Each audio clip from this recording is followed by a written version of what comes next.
পর্বের শিরোনাম শ্যামল বিস্কুট ভেবে যারা ভাবছেন আমি কোনো এক বিস্কুট কোম্পানির প্রমোশন করতে এসেছি, তারা আসলে ভুল ভাবছেন। আমি কোনো বিস্কুট কোম্পানির প্রমোশন করতে আসিনি। আমি এসেছি শ্যামল বিস্কুট নিয়ে আমার জীবনে ঘটে যাওয়া একটি সুন্দর স্মৃতি আপনাদের সাথে ভাগ করে নেওয়ার জন্য। এখন আমরা গল্পে ফিরি। বাংলাদেশের ছোট্ট একটি জেলা, শেরপুর জেলায় আমার বাড়ি। মহল্লার নাম সজবর খিলা, গৌরীপুর বউবাজার নামে পরিচিত। আর ওয়ার্ড সংখ্যা ৭, ৭ নম্বর ওয়ার্ডের বাসিন্দা আমি। তো আমাদের এলাকায় একটি বয়স্ক ভদ্র মহিলা ছিলেন। আজ থেকে ৩-৪ বছর আগের কথা। সেই ভদ্র মহিলার ছেলে কোনো এক বিস্কুট কোম্পানি বা ফ্যাক্টরিতে কাজ করতেন।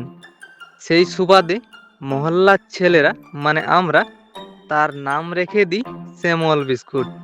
তাকে একবার রাস্তায় পেলে এলাকার এমন কোনো ছেলে নেই যে তাকে শ্যামল বিস্কুট বলে ডাক দেয়নি। এবং সেই ভদ্রমহিলা এই নাম শুনে রেগে যেতেন।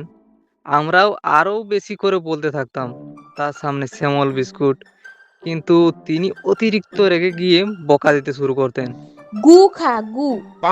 এই বকা যেন আমাদের কানেই লাগতো না। আরও বেশি বলতে থাকতাম শ্যামল বিস্কুট।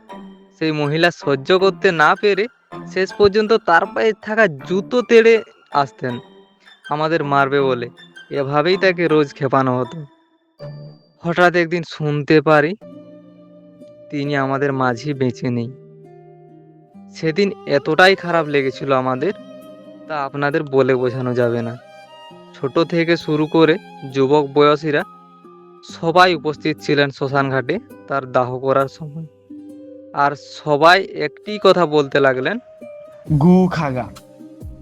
এই কথা আগামীকাল থেকে কে বলবে আমাদের? এই কথা আগামীকাল থেকে কে বলবে আমাদের? সেদিন পুরো এলাকায় শোকের ছায়া নেমে এসেছে। এখনো মাঝে মধ্যে এলাকার বন্ধু মহলের আড্ডায় হঠাৎ কোনো একজন হলেও বলে ওঠে, খুব মিস করছি শ্যামল বিস্কুটকে।